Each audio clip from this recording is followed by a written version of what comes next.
নমস্কার বন্ধুরা, ঘরকন্যা মৃদুলার নতুন আরও একটি ভ্লগে আপনাদের সবাইকে স্বাগত জানাচ্ছি।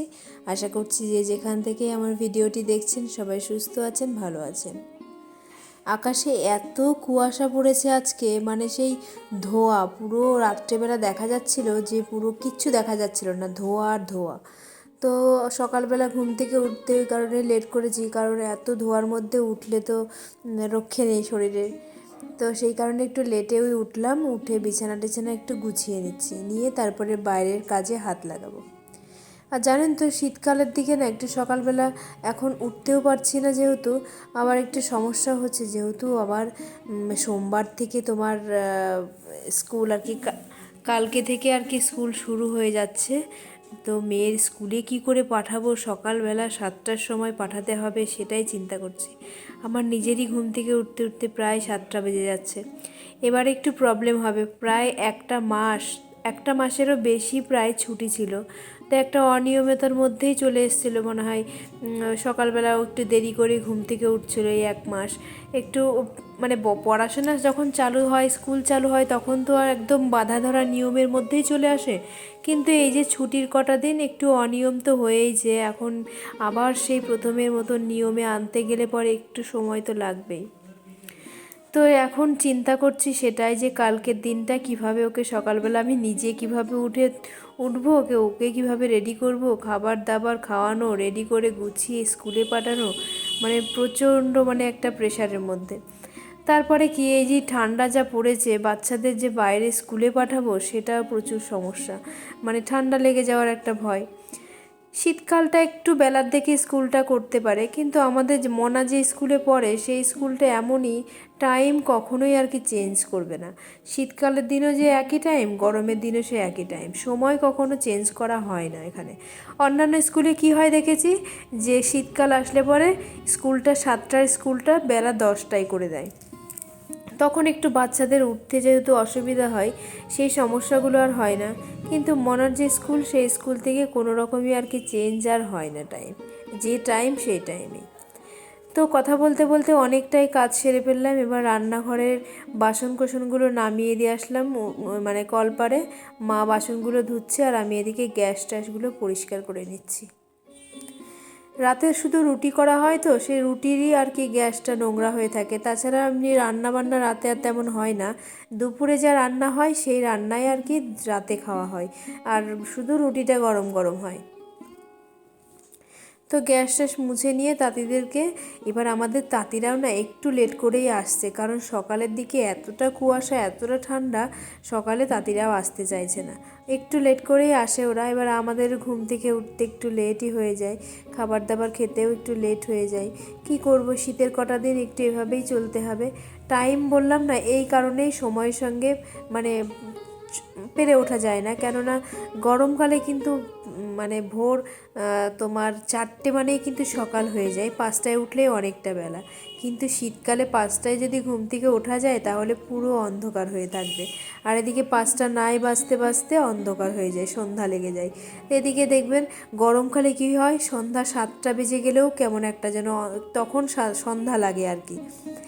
আর 7টা মানে শীতকালে এখন প্রায় রাত অনেকটা, এই জন্য সময়টা আর মানে পাওয়া যায় না হাতে। আর গরমকালে হাতে অনেকটা সময় থাকে, সব কাজগুলো একদম টাইম টু টাইম ম্যানেজেবল হয়ে যায়। কি করা যাবে শীতের সময়টা? যদি আমাকে কেউ জিজ্ঞাসা করে যে শীতের সময় ভালো লাগে তোমার না গরমকাল ভালো লাগে, আমার কিন্তু একদমই ভালো লাগে না মানে শীতকাল, আমার গরমকালটাই বেশি ভালো লাগে। কেননা ওই শীতকালে না প্রচুর সমস্যা, ঠান্ডা ধার যেহেতু, আর আমি ভীষণই শীত কাতুরে, মানে অল্পতেই আমার ভীষণ ঠান্ডা লাগে। তো গরমকালে একটু হাওয়া খেলাম, আমার অতটা গরম আর কি মনে হয় না। তো যাই হোক, ভিডিওটা সম্পূর্ণ দেখবেন, আর ভালো লাগলে একটু লাইক কমেন্ট করবেন। নতুন যারা বন্ধু আছেন তারা মানে নতুন বন্ধুরা একটু সাবস্ক্রাইব করে পাশে থাকবেন।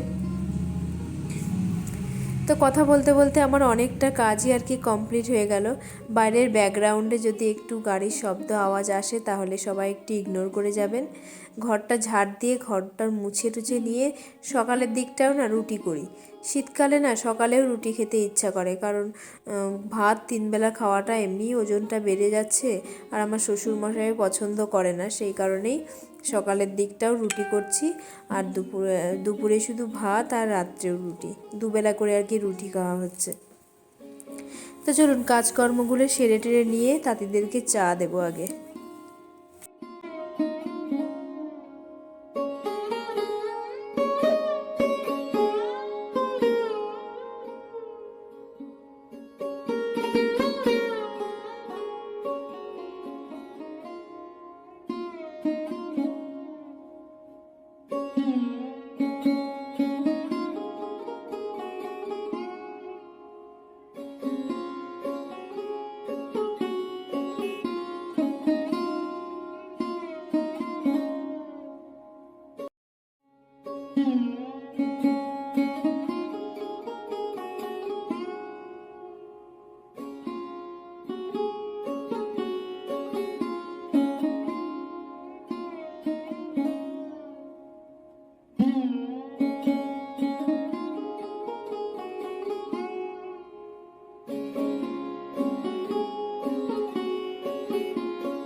তো ঘর বারান্দা সব ঝাড় দিয়ে, রান্নাঘর ঝাড় দিয়ে, যা নোংরা ছিল সব ফেলে দিয়ে পরিষ্কার করে এবার চলে এসেছি চা করতে।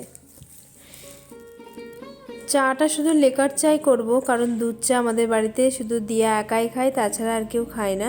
তো সেই কারণেই আর কি চাটা লেকারই হয়। আর আমি তো এমনিও চা খাই না, ঠান্ডার সময় যদি খুবই ঠান্ডা কাশি লাগে আর কি ইচ্ছা হয়, তখন একটু চিনি কম দিয়ে খাই। আর আমার শাশুড়ি মা সুগারের কারণে চিনি কম দিয়ে চা খায়, ইচ্ছা খুশি আর কি। শ্বশুরমশাই আবার একটু চিনি বেশি দিয়েই খায়। আমি যতটাই চিনি দিই না কেন, কাঁচা চিনি একটু না মিশিয়ে খেলে ওনার মানে শ্বশুরমশাই আর ভালো লাগে না। মানে চায়েতে এত চিনি খেতে পারে, মানে চিনি যতই দাও না কেন, এই যে আমি এতটা পরিমাণ চিনি দিলাম তবুও কিন্তু চাটাই মিষ্টি হবে না।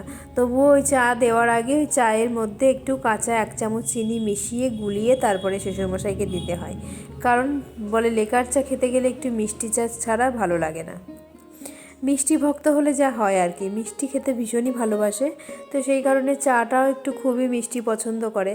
অনেকে কিন্তু লেকার চা কোনো চাতেই কিন্তু চিনি পছন্দ করে না, একদম স্লাইট মানে হালকা চিনি কিন্তু পছন্দ করে। কিন্তু আমার শ্বশুরমশাই একটু উল্টো, চিনি ভীষণ পছন্দ করে। তো যাই হোক, চাটা হয়ে গেছে, চাটা ছেঁকে নিয়ে ওদেরকে আগে চাটা দিয়ে আসি, কারণ অনেকটাই লেট হয়ে গেছে। এখন প্রায় 9টা বেজে গেছে। এবার দুপুরের খাবারও মানে দুপুরের খাবার বলছি, সকালের খাবারটাও আর কি করতে হবে। সকালের খাবার করতে গিয়ে, এই রুটি করতে গিয়ে রান্না বান্না সব উলটপালট হয়ে যায়। এই সকালের খাবার খেতে খেতে প্রায় 10টা 11টা বেজে যায়।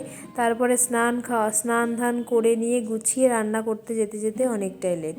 তারপরে তার মধ্যে আবার পার্লারে যদি আসা থাকে তাহলে তো আর কোনো কথাই হবে না। এদিকে মাও রেডি হয়ে থাকে, যখন আমি পার্লারে চলে আসি তখন আবার মা অন্যান্য কাজে বসে। তো ওদেরকে চাটা দিয়ে চলে এসেছি আটা মেখে রুটি করতে। 14টা রুটি আজকে করব, সবার আর কি সকালে হয়ে যাবে। আমার শ্বশুরমশাই সকালবেলা তোমার 4টে খাই, আমরা সবাই দুটো দুটো করে আর কি খাই। তো রাস্তা দিয়ে না একজন ভীষণই আর কি চেঁচাচ্ছিল, গুড় আছে গুড় আছে। এবার যেহেতু আমার শ্বশুরমশাই মিষ্টি খেতে ভালোবাসে, আর এখন একটু শীতের সময় গুড় দিয়ে রুটি খেতে না খুবই ভালো লাগে। কে কে গুড় দিয়ে রুটি খেতে ভালোবাসে আমাকে একটু কমেন্ট করে জানাবে। আর আমাদের তো ভীষণ ভালো লাগে, আমার শ্বশুর মানে বাবাও খুব ভালোবাসে, আমারও খুব ভালো লাগে। তাই ভাবলাম আজকে একটু তেল গুড় রাখবো, মানে রুটি খাবার জন্য। রুটি কাপ কিংবা গরম গরম চিতই পিঠে, সরু চুকলি, এগুলো খেতে না গুড় দিয়ে খুব ভালো লাগে। তাই ভেবেছি একটু গুড় মানে তোমার রেখে দিই। তো চেঁচাতে আমার বাড়ির সামনেই চলে এসেছে, তো আমি আবার এসেছি একটা কৌটো নিয়ে, যে আমাকে 500 গুড় দাও। খুব বেশি একটা রাখিনি, যত বেশি রাখবো তত বেশি মিষ্টি খাওয়া হয়ে যাবে, একটু অল্পই রাখলাম, 500 মতন আর কি রেখেছি। তাই আমার বর বকবক করে যাচ্ছে যে এইসব গুড় টুড় নেওয়া দরকার কি, এই গুড় ভালো হয় নাকি, আমি ভালো গুড় এনে দিতাম। ভালো গুড় তো এনে দেওয়ার কখন মানে কবে এনে দেবে সেই অপেক্ষায় থাকার থেকে একটু বাড়ির কাছ থেকেই বাড়িতেই পেয়ে গেলাম, একটু নিয়ে রাখা ভালো। সকাল সকাল রুটি হচ্ছে, একটু গুড় দিয়ে সবাই খেতে পারবে, সেই কারণেই আর কি নেওয়া। তো গুড়টা খেতেও খুব ভালোও ছিল, খুব একটা খারাপ যে বলা যাবে না, আর খুব একটা ভালো সেটাও বলা যাবে না। তো যাই হোক, গুড়টা নিয়ে নিলাম। তারপরে চলে আসলাম অনেকটা পরে। বিকালে ছেলেমেয়েরা যে পার্কের ভেতরে খেলতে আসে, তা আমিও আবার একটু খেলতে এসেছি। ছেলে মেয়েদের র্যাকেট খেলা দেখে না আমার ভীষণ ইচ্ছা করছিল একটু র্যাকেট খেলি ওদের সঙ্গে। তারপর ওদের সঙ্গে একটু র্যাকেট খেলতে লেগে গেলাম। আর এদিকে সব বাচ্চারা আমার ক্যামেরা করা দেখে হাই গাইস আর হাই গাইস করেই যাচ্ছে।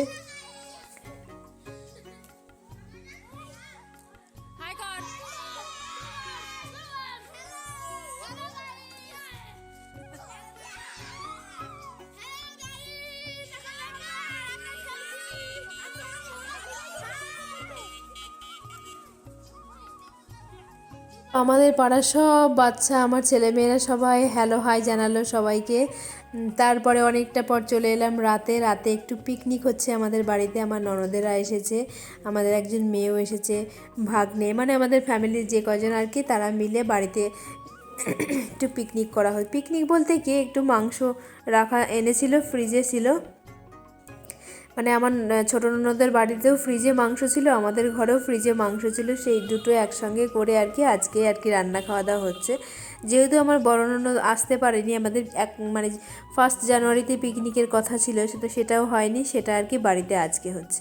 তো এই যে আমাদের মেয়ে আর এই যে পাশে খাচ্ছে, এটা হলো আমাদের একটা জামাই।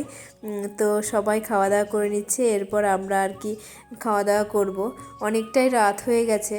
তো আমার ভিডিওগুলো আপনাদের কেমন লাগে কমেন্ট করে জানাতে কিন্তু ভুলবেন না। তো আজকের মতন আমরা ভিডিওটি এখানেই শেষ করছি, আবার দেখা হবে।